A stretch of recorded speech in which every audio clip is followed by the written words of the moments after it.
Okay, so welcome everybody to another core gathering of Chevra Kadisha women. As you know, core has many communities of practice, and this is one of them. Women who are engaged with the mitzvah of Chevra Kadisha and Tahara.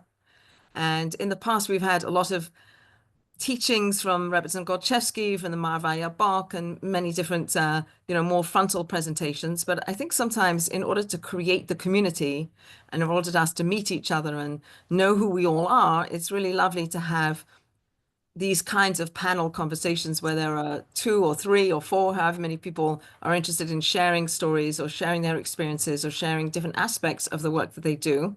So before we introduce each of the speakers, the presenters who've offered to share their experiences, I would like to thank them up front.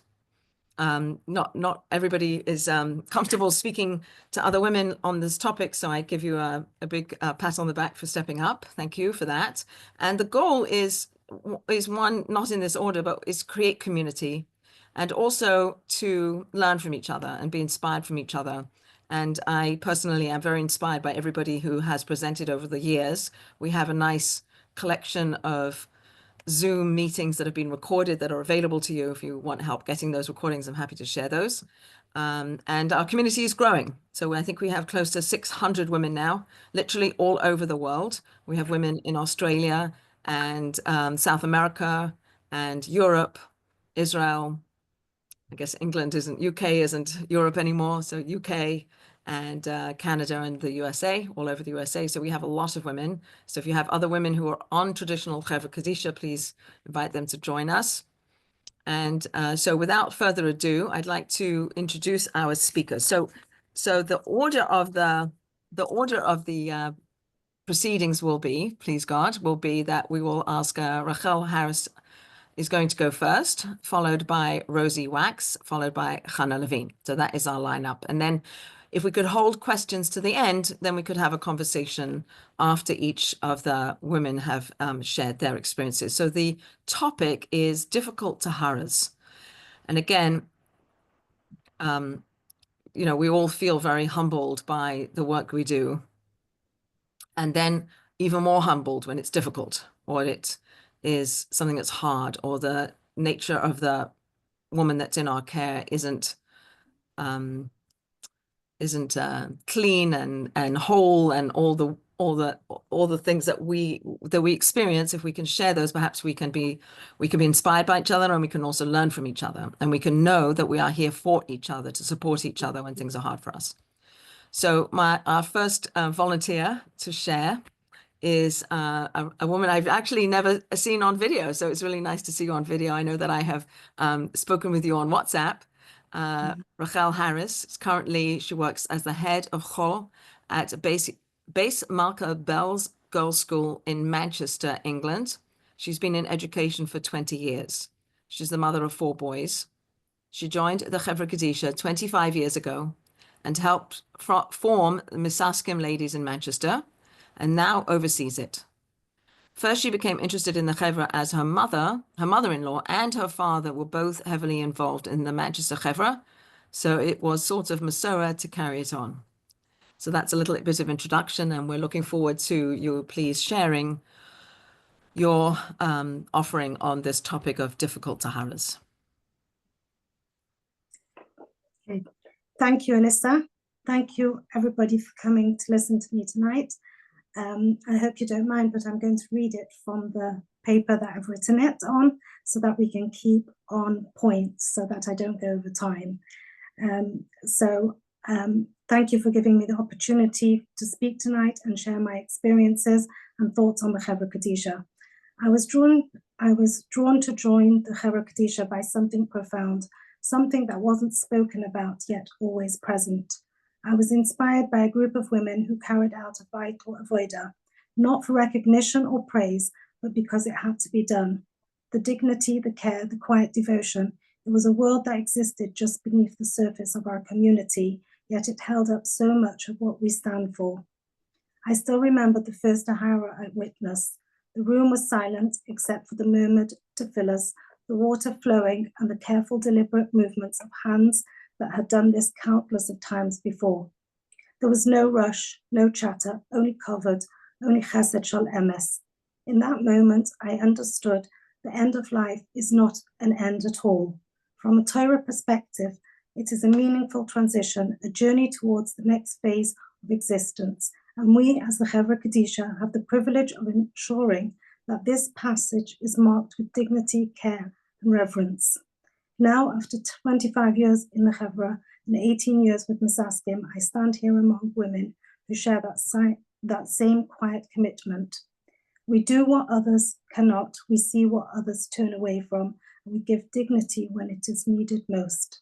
And tonight, as we gather from across the world, I want to take a moment to reflect not just on what we do, but on who we are and why this avodah is so vital. As members of the Chevra Kadisha, we often find ourselves in situations that test not only our skills, but also our emotions, our sensitivities, and our deep commitment to Kavod HaMeis. Each Tahara leaves an imprint on us, and some remain etched in our hearts forever. One such case was a woman who passed away in the home of her son, whose wife was not Jewish. When she died, it was her non-Jewish daughter-in-law who took charge, calling a secular funeral service to remove her. Had it not been for a family member who intervened and reached out to the Jewish Burials Board, this woman, who had paid burial fees and remained a member of a shul, could have been lost to us. The Chevra acted swiftly, reclaiming her and preparing for an immediate Tahara before any further complications arose. We had been warned that she had suffered from gangrene and had been treated at home, but nothing could have prepared us for what we found. As we carefully unraveled her, one of the more experienced women positioned herself at her feet, while I took my place in the center. The moment that coverings were removed, we were confronted with an overwhelming sight. Her entire abdomen was swarming with maggots. For a brief moment, time seemed to stand still. The Gabbatar immediately called the Rav for guidance, and his directive was clear. The maggots were a chatzitza, an obstruction, and had to be removed. And so, despite our initial shock, we set to work with warm water, painstakingly and respectfully, ensuring that every last one was gone. When they were finally cleared away, we discovered the true extent of her suffering, a gaping wound exposing her intestines. It was a test of will, of heart, of our unwavering dedication to the Niftaris before us, and yet in that room no one hesitated.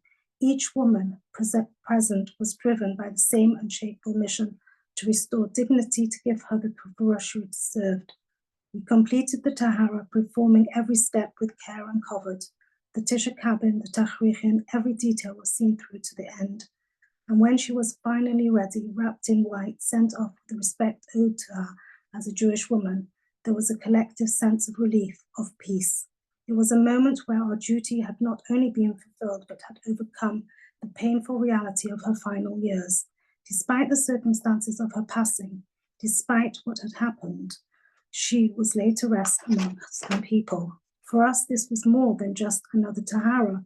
It was a powerful reminder that no matter the life a person has lived, no matter how far they may have seemed from their roots, we are there at the end to bring them home. It is not for us to judge, only to serve. And in so doing, we are granted the suchos of Chesed Shel Emes in its purest form. While the Chevra Kadisha ensures a dignified and halachic burial, there are moments when immediate intervention is needed, moments when a family finds themselves in crisis after hours with nowhere to turn.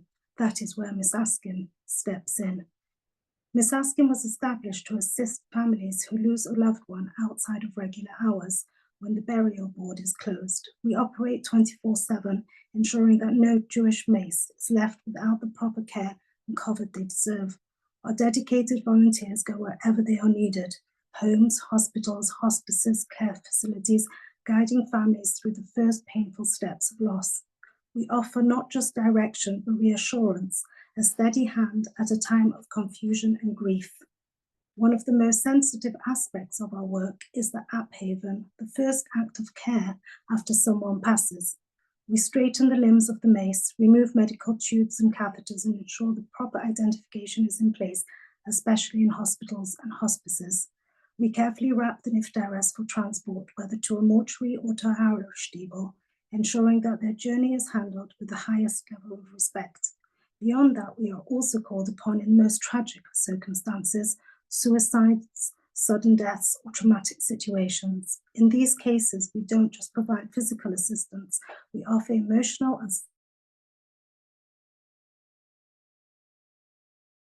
psychological support to grieving families as trauma receives across England without a local Chevra Kadisha. We travel to them, ensuring that no Jew is left without the proper covered acharon.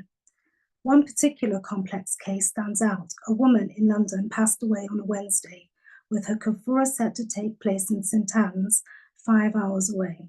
However, the coroner did not release her body until Friday morning, presenting a serious logistical challenge. Miss Askim had initially arranged for her to be brought to Manchester for Tahara before continuing to St Anne's, but then we hit an obstacle. The local authority controlling the Beis Olam insisted that the Levaya take place by 3 p.m, as they closed at 4 p.m. for the bank holiday weekend. If she wasn't buried that day, she would have had to wait until Tuesday. With time running out, we quickly adapted. We arranged for Miss Askin in London to transport her to Birmingham and meet Miss Askin in Manchester, transferring her so she could reach St Anne's in time. Meanwhile, I gathered the team and all the necessary equipment and made our way to St Anne's. We had arranged to do the Tahara in a non-Jewish funeral director's parlour. At 1:45 p.m, the Nifteras arrived, but another challenge awaited us. There was a viewing at the funeral parlour and the back entrance was blocked by caskets, some empty, some occupied. Somehow we manoeuvred through the obstacles and got her into the preparation room. Working swiftly but with the same dedication to cover her mace, we completed the Tahara. The men transported her to the Beis Olam, arriving at 3:15 p.m. She was laid to rest that very afternoon with a full minyan. What a zechus. Only later did we learn the significance of this woman's life. She was over 100 years old and had played a key role in founding shuls across England. It was as if she had spent her years ensuring others had a place to daven, and now in her final moments we had been given the zechus to ensure she had a proper gevura among her people. Miss Askim is not just an organization, it is a lifeline, a team of individuals who are ready to act at a moment's notice, ensuring that no neshama is left without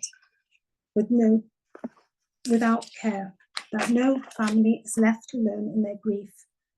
And for those of us privileged to do this work, every case, every nifteres, every moment of chesed shalemes reminds us why we do what we do. As times have changed, so too have the challenges we face in our avodah.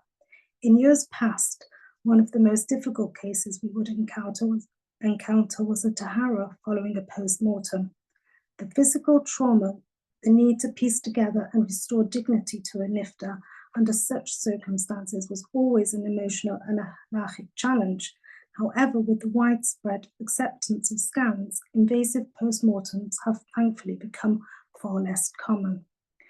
But in their place, new complexities have arisen, ones that test not only our technical abilities, but also our understanding, sensitivity, and unwavering commitment to covered a mace. In recent years, we have been called upon to handle cases that previous generations never had to consider. And one of the most unique and challenging taharas we have ever done was that of an individual who had transitioned. It was a middle-aged person who had transitioned from female to male. When they were found at home, their passing was sudden and unexpected, triggering an investigation. Eventually, it was discovered that they were Jewish, and Miss Askin was contacted to handle the case. The first step was verification, confirming their Jewish identity. This was not straightforward, as they had been adopted as a baby and later at 18 began the process of transitioning. Over time, they became estranged both from their parents and the Jewish community, moving away and leaving little connection to their past. Once it was confirmed that they were Jewish, the Rav of Miss Askin reached out to me with a directive. I was to arrange a tahara. The case had already been carefully deliberated by the Dayanim and Rabbonim, and they had paskined that the tahara should be done by women. There were two key reasons for this ruling. First, that the nifteres was born female, and therefore halachically should be buried as a woman. Secondly, if there remained any part of their body that had not been surgically altered, men would be unable to perform their tahara due to the issue of tava. I knew this was not going to be a simple or easy experience for the team. I carefully selected a group of women who I believed could approach this with grit, with the right balance of strength, sensitivity, and adherence to halacha.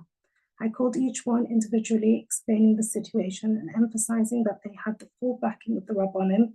I also made it clear that if anyone felt uncomfortable, they could speak directly to the Rav for guidance or opt out with no judgment. Naturally, there was apprehension, but in the end, every single one of them stepped forward with incredible dedication. When we began the Tahara, the hardest moment was the unveiling. We were faced with the reality of this individual's life, the deep scars from years of surgeries, the physical contradictions between their birth and chosen identity. They had a full beard and were very muscular. The signs of struggle, of pain, of transformation were written across their body. It was a stark and sobering moment. But as difficult as it was, the ladies upheld the dignity of the Niftaras. Every step of the Tahara was performed with the same care, the same reverence as we would for any other Jewish soul. There was no discussion, no hesitation, just quiet determination to fulfill this mitzvah properly. It was only after we had placed the Niftaras in the Oren, recited the tefillahs, and the men had taken the mace for kafura that the emotions surfaced. The team took a moment to reflect, and in that moment there was no judgment, only sadness, a deep, unspoken grief, not just for the Niftaras, but for the loneliness, the alienation, the pain that must have accompanied them throughout life. There were so many questions, many of which were difficult to even articulate. But what we all understood was this: at the end of it all, regardless of the choices made in life, every Jewish neshama deserves covered her mace. Every person deserves to be laid to rest with dignity, and if there is no one else to ensure that, then it is our zechus to do so. This case, more than many others, reinforced to us that as the world changes, we must be prepared to navigate new realities while remaining steadfast in our purpose. The complexities may grow, the situations may test us in ways we never imagined, but at the heart of it all, our avodah remains the same: to treat every nifta as a child of Hashem, to ensure that their final moments are marked with chesed and respect. As time goes on, we continue to face situations that challenge us, not just halachically, but emotionally and personally. Each case we handle is unique, and no matter how much experience we have, there are always moments that push us to new levels of understanding and sensitivity. Not long after our first transition case, we were faced with another. This time it was an individual who had been born male but had transitioned to female. While in the hospital, they had mentioned to the staff that they were Jewish. When they passed away, Mr. Askin was contacted and the process of verification began. What we uncovered was the most extraordinary journey of the Nifta's life. Born in England, they had made Aliyah, served in the Israeli army, and even worked in the Israeli Secret Service. They had married, divorced, and eventually moved back to England. After remarrying and later losing their second spouse, they lived alone. And now in death, they had come full circle, alone once more, yet still connected to the Jewish people. Again, I was called upon to arrange a Tahara, but the question loomed: what type of Tahara do we do? Was this a man's case or a woman's case? After consulting with the Dayan who was involved, the ruling was clear: the Tahara was to be done as a man's case. With that decision, I once again had to carefully assemble a team of ladies who could take on this responsibility. Each one was given the full picture and the choice to participate or not. I also met with the head of the men's Chevra Kedisha to go through the specific steps of a man's Tahara, ensuring that we adhered to halacha correctly. When we arrived at the Tahara, there was no shock or hesitation. Unlike the previous case, this individual's transition was so complete that at first glance, you wouldn't have known that they hadn't been born male. It was only the telltale signs: their height, the structure of their jaw, the size of their hands and feet, that revealed their past. But what struck me most was not the physical transformation. What truly resonated was the journey this Nifta had been on, the places they had been, the battles they had fought, the identities they had carried, and despite it all, they had still wanted to be buried as a Jew, and they got that zechus. That in the end is what matters most. No matter how far someone may have traveled, no matter how complex their life may have been, they are still part of Clan Yisrael. And as the Chevra Kadisha, we are privileged to ensure that when they reach their final destination, they are brought back with the dignity and respect that every Jewish soul deserves. I want to end with an extraordinary note, one that reminds us that no matter what hardship a person endures in life, the essence of the neshama remains pure and untouched. We once had the zechus to do a tahara for an elderly woman who had suffered from dementia in her final years. She had been an incredible person, gracious, elegant, and kind. She had not only raised her own children, but had also taken in and cared for her sister's children, giving them the love and stability they needed. She was a woman who interacted with people from all walks of life, always carrying herself with dignity and warmth. But in her later years, dementia had taken hold. It was heartbreaking to see how this once vibrant woman had faded, losing the very things that had made her so full of life. And when we began the Tahara, the pain was still visible. Her body was wrinkled and rigid, as though she had carried her suffering with her, even in death. We washed her, we cleaned her, and then we began the Tisha cabin. And at that moment, something remarkable happened. Before our eyes, her wrinkles began to fade. The tension left her face. She became smooth, soft, and radiant, like a young girl. It was as if the suffering of her final years had been washed away, leaving only the beauty of her soul behind. This has only happened a handful of times, but that case has always stood out to me. It was a reminder that the body may age, may break, may suffer, but the neshama remains untouched. And when we do a tahara, we are not just preparing a person for burial, we are helping to restore their dignity, their purity, and their essence. Thank you, everybody, for all the incredible work that you do. The dedication, the strength, and the compassion that you bring to this avodah are immeasurable. We are part of something holy, something few people understand, but that holds immense value in the eyes of Hashem. May we all continue to have the zechus to do the sacred work with halacha, with sensitivity, and with the knowledge that each tahara we perform is a final act of love and chesed. Thank you. Thank you for listening. That was very, very powerful, very beautiful. Thank you so much. I actually don't want to move on to anybody else. I want to just sit for a second and process some of the things you shared. I just want to say something, Alyssa. I had to sift through loads and loads of cases to just pick out these cases, but I could go on and on because we've been through so many, different situations, but I thought these might be the ones that might resonate with everybody. I think they do. And I think that the thread that we all relate to is the thread of love and the thread of the zechus that we have to do this work. And that to know that, you in Manchester are doing these things, and then somebody else in Dallas is doing these things, and somebody else in South Bend, Indiana, we're all in this work together, and to hear from each other, I think is connects us and makes us feel like we belong to this, the secret society of people who get to do this. So I really, really thank you for sharing that. And I also think that sharing the new challenges of taking care of our fellow Jews who are transitioned is something that maybe some communities haven't yet encountered. And so I thank you for raising that as something that you were able to, perhaps we can even use you as a resource in the future as other communities are faced with these kinds of taharas that come our way. So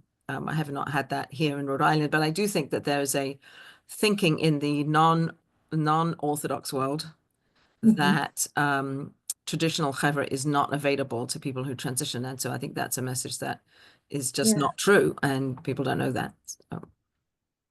So thank you. You're welcome. Okay, so we'll move on to Rozi Wax, who lives in South Bend, Indiana. She's visiting her mother in Lakewood. I don't know if you want to if you want me to read what you sent me, but I'm happy to share what you sent me, Rozi. That you are in your 60s and you've been a member of the chevra since you were 27. So her father was the head of the chevra in Turkey. and her husband also is a member. Her son is the third generation in their family to have the zchus to serve in this capacity, and she is a trauma therapist by profession. So I'd like to hand the proverbial mic over to you, Rozi, to unmute yourself and share your stories. Thank you very much. Thank you for organizing this. And this is something really very much needed for all of us to have chizuk from each other. And just listening to Rachel, I'm a little speechless. And you would think that somebody who's been in Chevra for such a long time, you know, has seen it all, done it all, and it doesn't faze us that much, but it does, because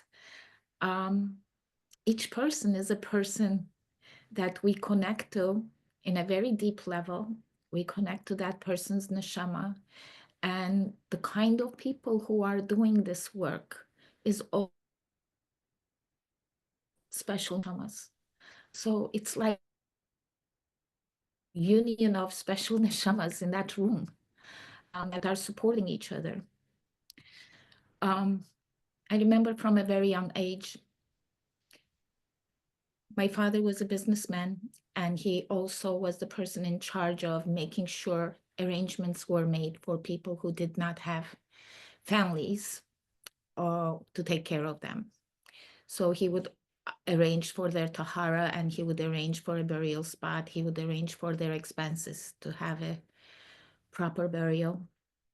And I remember going to the city when I was doing my internship, going to the city with him in this businessman's boat from our summer home. And he would go from person to person asking for money to help raise the money for this. And it used to be very embarrassing for me as a teenager. And I remember asking him, I said, why are you doing this, going like a pauper to each person and asking for money? And some of them are just dismissing you. And he said, this is such a tremendous source to be involved in this. I want people to have a share in it, because I asked him, I said, you could do this by yourself. You don't need to beg money from people. But he said, no, this is a source that everybody should have a little share in it. And I'm drawing a chesed for everybody. And then I don't think I had the maturity to understand that, but I started, as I continued to mature as a person emotionally and socially and spiritually, I think I started to understand what my father was talking about. And when I finally settled in America and we had our first home, I said, okay, this is my family. Now I have to take care of my community. And I remember calling, I had just had my second child. And I remember calling, and I'm going to get to why I'm telling this story, because I remember calling the very special person who was the head of the Hevra Kadisha in South Bend, Indiana back then. I said, I don't know if I can do this, but I'm going to try. And I'm going to ask you for one favor. I cannot do this for children. I'm at childbearing years, and I cannot do this for children. And at that point, what happened is that she said, you know, we had never had really in South Bend anything like that, just one time, and I took care of it myself. She was a lady in her 60s. She said, and I said, oh,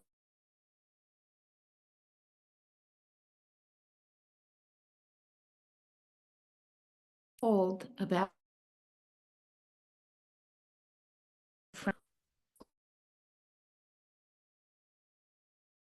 I'm if I need if she's okay.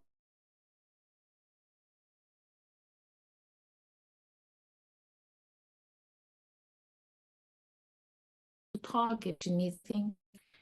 When we think that we can't do something, Hashem sometimes tells us, no, you can.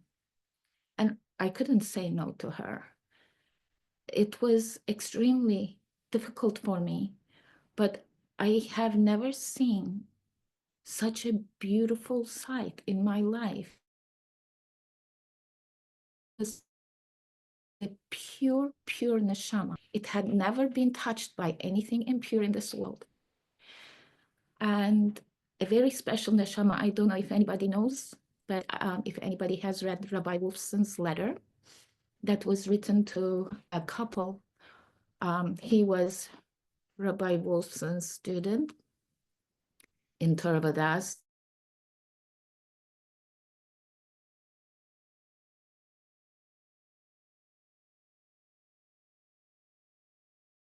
describing about the schus of having such a special neshama be in a woman and then really handing it over back her whole neshamas back to Hashem without anything.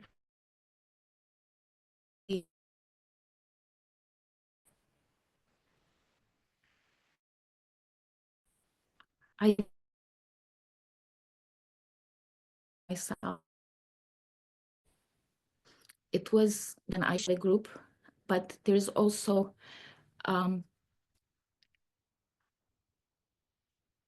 okay.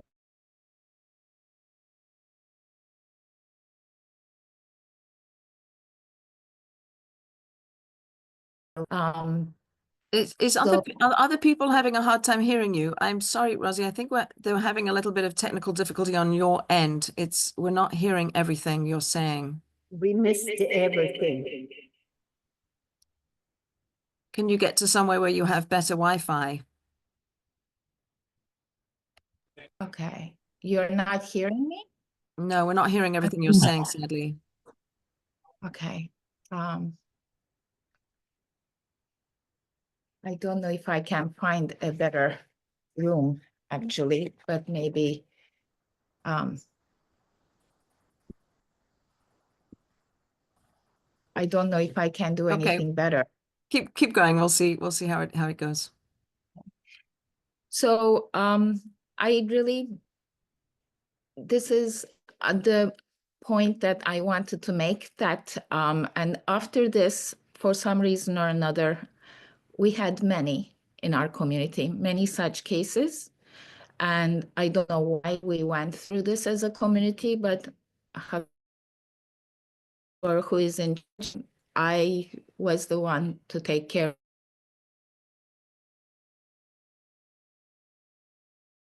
Okay, Rosie, I think maybe we're going to have to maybe ask you to move to another room where you're closer to your Wi-Fi. All right. And then maybe I can come back to you at the Maybe end. you can go. What do you suggest? Yes, yes. Can you go closer to where the modem is? Why don't you go to somebody else and I'll find a place where I can do a better connection. Okay. Sorry, because we want to hear you. We really, really want to hear you, and we're not getting the full story. So, if you can do that, then we'll move to Chana. So Chana Levine is in Dallas. She's in her 30s and has been a member of the Dallas Chevra for 3 years. Though her mother is also a Chevra member in her community, she did not seriously consider joining until her uncle passed away in the first few weeks of COVID. And she was so struck by the realization of just how significant the work of the Chevra truly is, both for the mace and for the living. She currently works as the director of a university research center and has 3 young children. And she lives in Dallas, Texas, and she's offered to share some reflections on difficult Taharas with us. So over to you, Chana.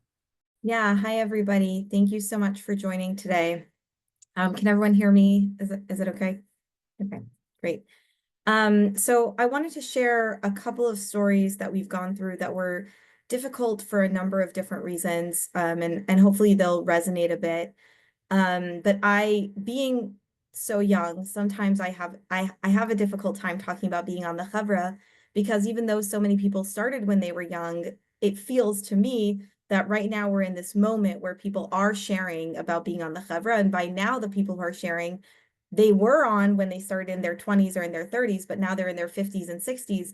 So the stories tend to be about people who have been on Chevras for 20, 30 years. And I sometimes feel like, what do I have to offer having only been on for a couple of years? But I do think it's important that this moment not be so focused only on people who are older, but also on trying to bring in young people too. So maybe some of the stories that I share could be helpful if your community's Chevra is trying to bring on young people, or help to help young people through the transition while they're joining the Chevras, maybe by having this insight from someone who's a little younger. So I wanted to talk about a couple of difficult Taharas that we've seen. So the one that immediately came to mind when Alyssa put out the announcement was one where we actually couldn't really do much of a Tahara at all. The woman unfortunately had been in a pretty intense state of decomposition. She had passed away several weeks before, and we weren't able to get access to her body. And by the time that we had assembled a team. It was actually very shortly after I had had my youngest child, and so I had not done any Taharas for a little bit of time, and it was my first Tahara back. And I was, I went over everything again. I spoke to a couple people who had seen bodies in states of decomposition so that I could prepare myself. But there really is nothing that can prepare you, because it's not just about what you see, it's also about when you're not able to do anything. And I think that ultimately, we see a lot of things as members of the Chevra Kadisha, and what brings us the ability to make peace with what we see is to know that we're doing something for the mace. So if the mace is in a very, terrible situation or whatever it might be physically, we know that we're helping that neshama, we're helping that mace to bring them to the next stage. And ultimately, I think the hardest thing is to not be able to do that. And so we came to the mace, and we opened up the body bag, and there was so much blood. And there was it just wasn't possible. We literally couldn't even touch her, really. And I feel like I still, even at the time, for a long time, I could see her body. Like I could close my eyes and I would still see it. And I kept asking myself, like, why was this sticking with me so much? And it's because we really couldn't do anything. We called the Rav, and we ultimately ended up just essentially like zipping the body bag back up. Because we just couldn't touch her. And I could see the color of her body. I could see her eyes still in my mind for a long time, because we couldn't do anything. And, there's other Taharas that we have had that a person's body was in a state of decomposition, or it was a couple of weeks before we were able to get to them, but we usually have been able to do something. And I think in whatever situation it is, if you can't do the Tahara, if you can't do what you're there to do, it just feels like an intrusion on the mace. It feels like we didn't do what's right by the neshama. And it really, really, really affected me. And it for a long time. But, and that one was difficult, like I said, because we couldn't do anything. But being a young person, another one that really comes to mind for me was when we did a Tahara for a woman in her 20s. And we were able to do everything. Everything was fine, in that way. But throughout the entire Tahara, I kept putting my hand on her heart. I didn't even realize it until towards the end, because my brain kept telling me she was just asleep. And I didn't know why we were doing this Tahara on a woman who was asleep, because I think I saw so much of myself in her. Like when we do Taharas on people, Baruch Hashem, they're mostly in their 80s, they're 90s, sometimes they're 100 years old. And it like makes sense in your mind that this person has passed away. But there's something so hard about somebody who's young. It like didn't click for me that this person had really passed away. So I didn't realize it until the end, but I kept thinking like, I think she's still breathing. I think maybe she's still alive. It's like I had to tell myself that so that I didn't encounter my own immortality in doing this Tahara. And I think for some of us, that is something that's there, is that like we ourselves, we're giving over this to the mace and to the neshama, but we also are mortal. And we also are eventually going to end up there. And I think I had this feeling of like, this can't happen to me yet. I don't know. It was like, it hurt me in like a very deep way. And so that was another one that we really struggled with. And, you know, it was just very intense for me afterwards. Another Tahara that I had a personal difficulty with, the person was fine, everything was fine, the Tahara was perfect, but we didn't know whether there was a minyan for this person's levaya or not. And we went in not knowing if there was a minyan. And I was up early in the morning trying to get a lot of men to go to the minyan. And finally, I went also to the levaya to make sure there was a minyan. And I felt that I could not be calm for this person, for this mace, until that minyan was there and until Kaddish was said. So I don't know why, for some reason, I felt connected to this mace in a certain way. And it bothered me to not know if there was going to be a minyan at the levaya also. So like I struggled even afterwards. And sometimes I think we go in and we in Dallas, we actually have these nice like scrub like shirts, and so they're almost a uniform. And we come in and we're there to do our purpose. And then you come home and you sort of like rip off your purpose. You go take a shower, you pull yourself together. But for whatever reason, when there's something still lingering, it's very hard to do that. It's very hard to just take off the uniform, go take a shower, feel that you're done. It's too often that there's something else going. And for me, I feel that a lot. I feel that I'm not always ready to like transition back into like the real world, you know, and just kind of go back to who I was before I was there, because it's not finished. There's something that's not finished about it. In our chevra, Baruch Hashem, we've had a lot of support. Actually, our Roshas here, Patty, she's been extremely supportive of just every effort that we could possibly do to extend our reach, to do more outreach, to help with a minyan, to whatever. It's like we all just kind of jump in whenever we can to help in whatever way we can. And I think that that's helped me a lot. Every time that we've struggled, we also have a practice that we do where we typically, women will drive together to the funeral home and we'll drive back also. And that helps a lot too, because you can talk things out afterwards. You get a chance to share.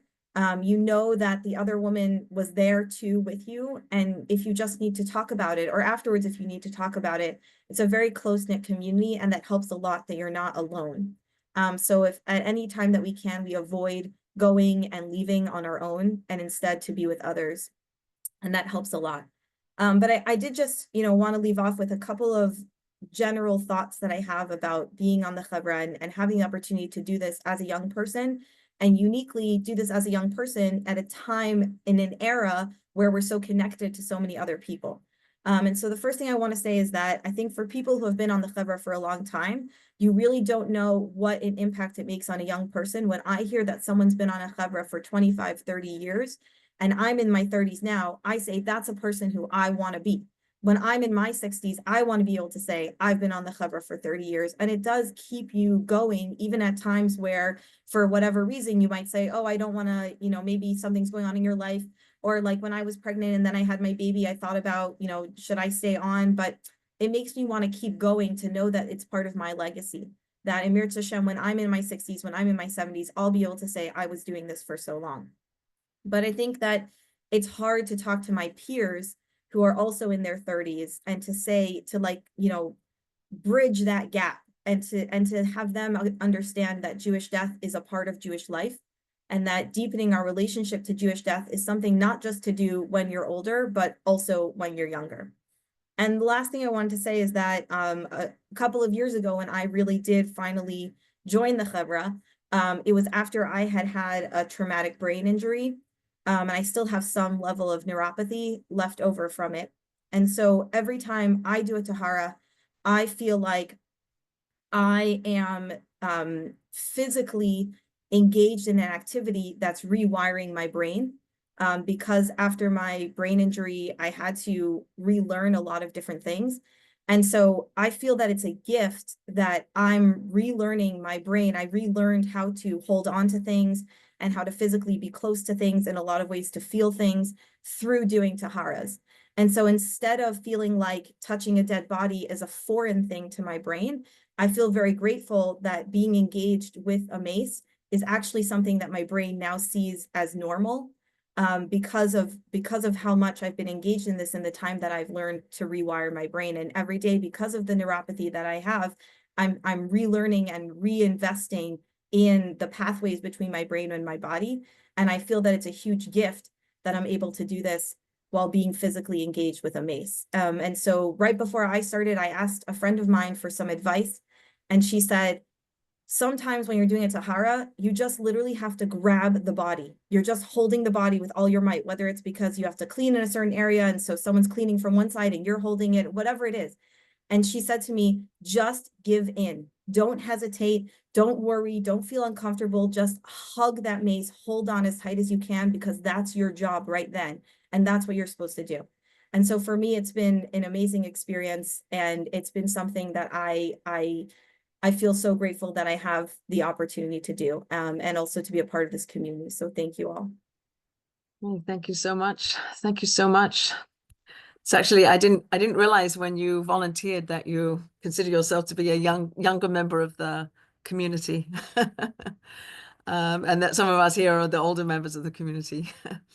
But thank you for sharing. So Rozi, do you I can give you another few minutes if you want to come back and maybe Yeah, I think share I and see. get a little better. Okay, let's try, because we'd like to hear your story. If you can just get to the nugget, I would like to give you maybe 5 minutes. Would that be okay? That's fine. Great. I won't take too much of your time, but I don't know if you can hear me now. Is this better? Seems to be. Okay. And I wanted to really touch on what Chana was saying as well, because it's a particular challenge, since I also started at a young age and I was in childbearing years, and we didn't have enough people in our community to do taharas, and we had to do taharas when we were expecting. And that is a real challenge, because we are worried. And I remember at a time where I had secondary infertility, and I had become pregnant after 7 years, and I miscarried after a Tahara, and it rocked my world. And then I had a long talk with the Rav, who had paskin that I can go ahead and do the Tahara. And I don't know if he was feeling worse than I was feeling with the whole situation. But it was easy to come to terms with it, because as we all do, we do what we have to do. There isn't anything else to put into the equation. We have to do what we have to do. And this is what Hashem wanted me to do. I asked the Shaila. I had my Dastora tell me that I should go ahead. And that was the only thing I was supposed to do. There was no other option.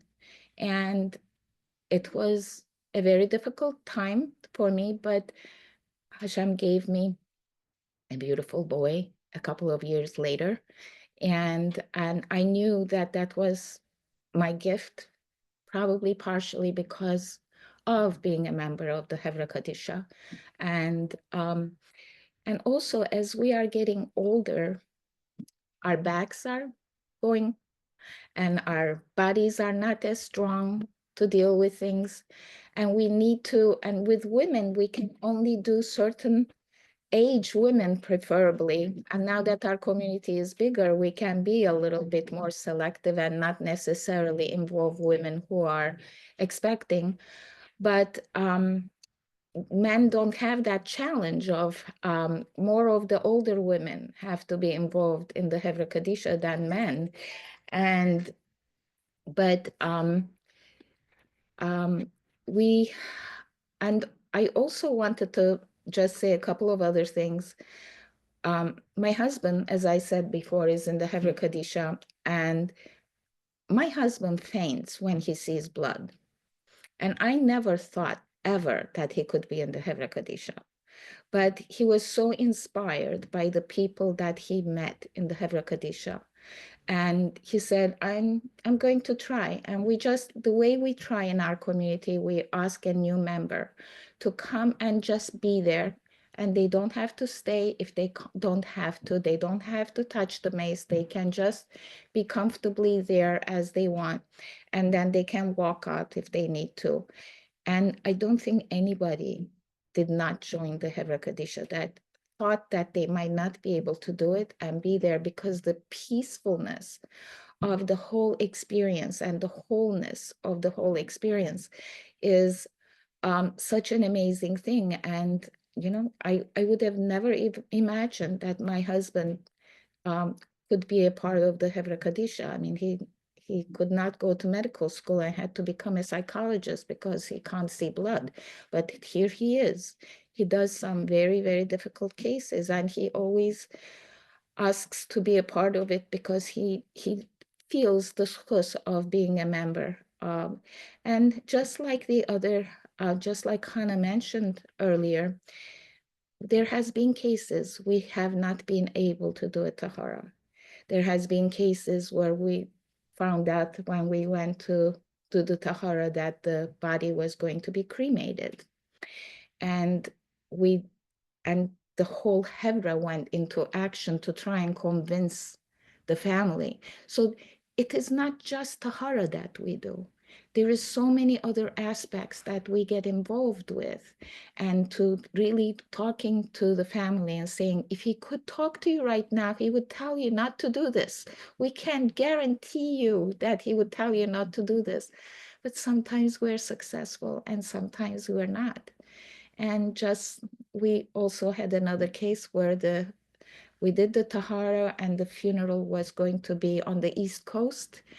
And it was in the dead of the winter, and nobody from the community could go there. And a funeral home just took her because she had a burial plot there, and the family did not go with her.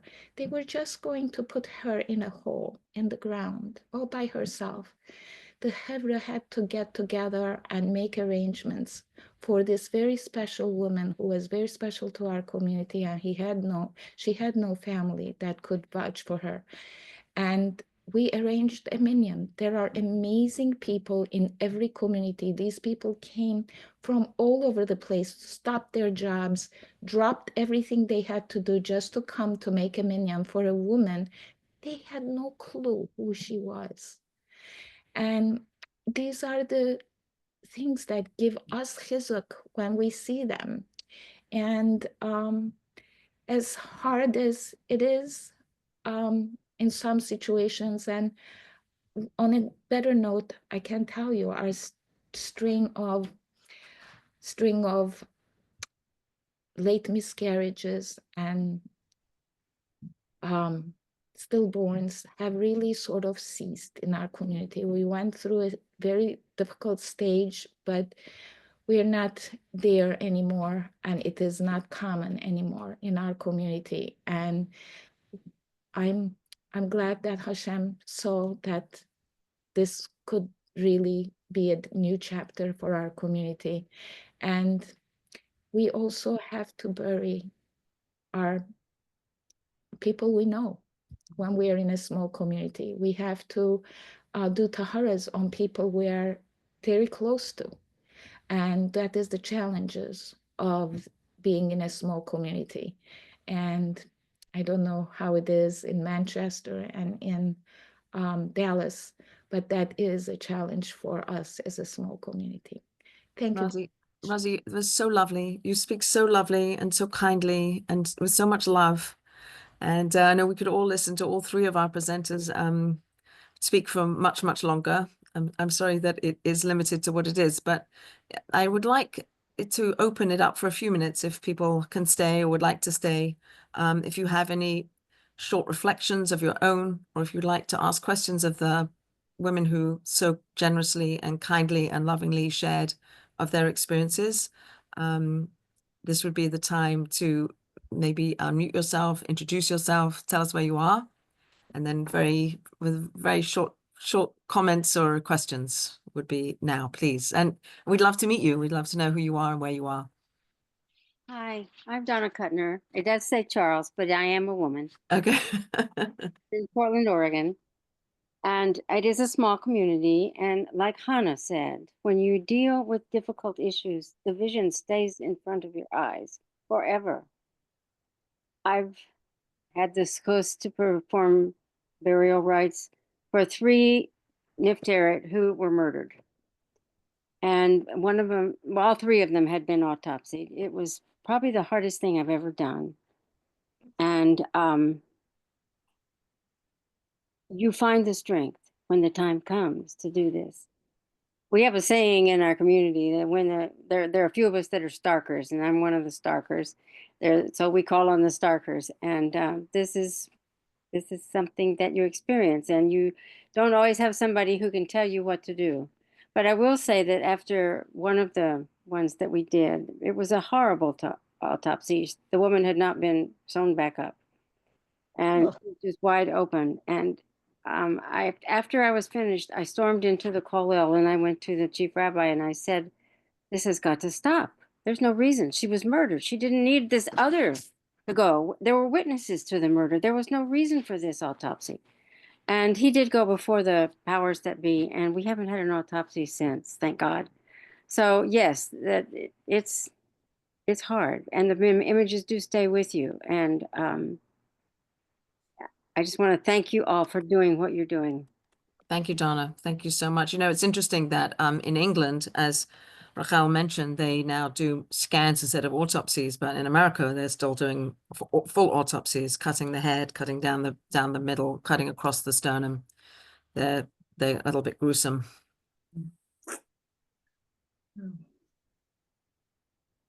Elaine, so just introduce yourself and where you are. Elaine Rappaport Bass, Allentown, PA, and I've been doing Taharas close to 30 years. But we talked about when a body is decomposing. I only had one experience, and it was impossible. I started to somehow wash. I had to keep the body in the mace in the body bag, and when I started to wash, everything was falling off, and I just felt we had to do something. And so I took a washcloth and wet it, and I squeezed the washcloth over her body, and I felt that was the closest thing I could do to be doing the actual Tahara. It wasn't, the 3 buckets full, but I just felt this poor mace had to have something done with some kind of ceremony. And I felt good about it because something was done. Does anyone else have anything else from they're decomposing? What else I could have done? I see Liba. Is it Liba? Liba. Liba. Liba, introduce yourself, Liba. Hi, I'm Liba from New Jersey. And I have some medical background, so a lot of them that sometimes I don't know. But the thing that I wanted to say, I don't know what else you could have done, but what I always remind myself is that I don't know if you saw, I tried to put it in the chat. This woman was so special that our doing a Tahara will not make her more holy. She's holier than what we can do for her. Okay. Hashem's taking care of whatever has to be done for her. Good. And we're doing our part for whether it's putting the tachrichim on top before we put her in. What we did, that's exactly right. Yes. You know, So- there's some teachings we had from the Maravaya Bok with Yehudis Golchevsky, and she talks a lot about, the kavana of the Chevra Gadisha, that your love and coming in, bringing the Shekhinah with us when we come in. The different pasukim that we say are all things that bring about Tahara, whether or not we're using water. So obviously the Kedoshim and recently that have been, the Chevra Gadisha in Israel have been taken care of. They don't get Tahara. They get buried in their blood-stained clothes. That's their preparation. That's what's appropriate for them. So if that And that I could would make you add feel that better. I did actually find a lot of comfort in Rebbetzin Yehudis's remarks. They came a couple of weeks after we had our really difficult decomp, and she was talking about how decomposition is really ultimately what we want for the body, that it's served its purpose, and that's why we don't embalm, that's why we don't try to preserve the body. We want the body to ultimately be able to undergo that process. And I found some comfort in that, in knowing that even though we couldn't perform the Tahara, that the body was ultimately doing what it's supposed to do, and that's best for the neshama. But we did also, we laid the tachrichim over them, Yeah, me too. and yeah, and say all the psukim and everything. But I think that also, you know, that again, going back to just the images and the things that stay in your brain. And it is hard. It is hard to work through that.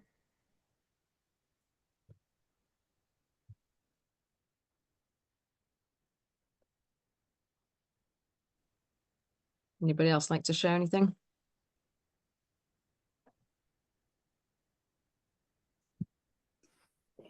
I guess if I could just say one more thing. Sure. Excuse me. Put your camera on, Libra, if you can. I'm sorry. Can you put your camera on?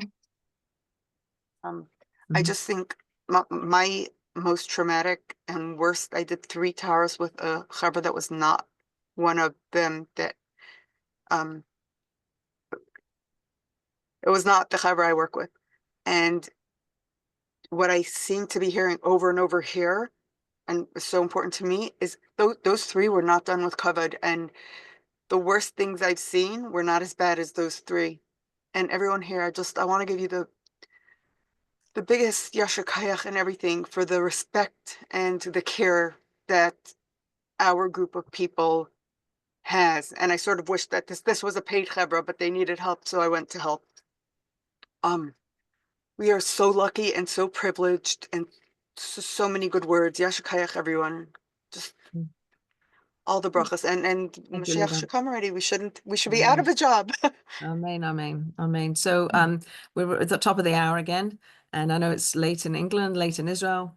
So I want to thank our presenters for sharing your experiences. Let's keep these conversations going, because I feel like we embrace each other by these conversations, and by seeing each other, and by listening to each other, and by sharing our hearts, and sharing our souls, and sharing our experiences, because that's what we're doing.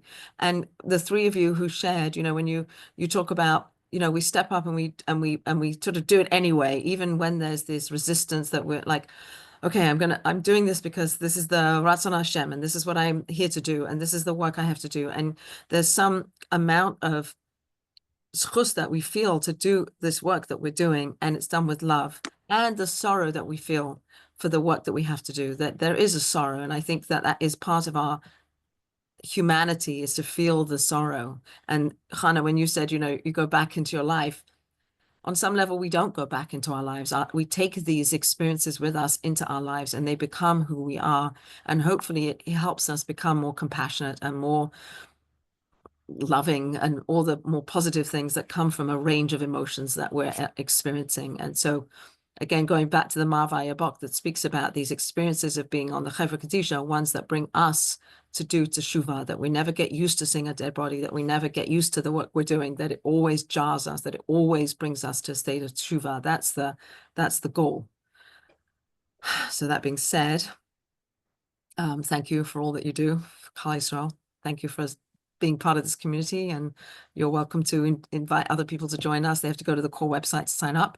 And we have another program in a couple of weeks. I'll post that now that this program is over. We have Chumi Friedman, who is an expert in bereavement, speaking about the stillborns and the infant deaths, and the way Chevra Kadisha can participate in those experiences. So that will be our next program. So wishing you much strength to continue your good work. You should go from strength to strength, and wishing you a good week, and a fruitful Tu B'Shvat. Thank you. Very much. Thank you. Thank you, Alyssa. Thank you all.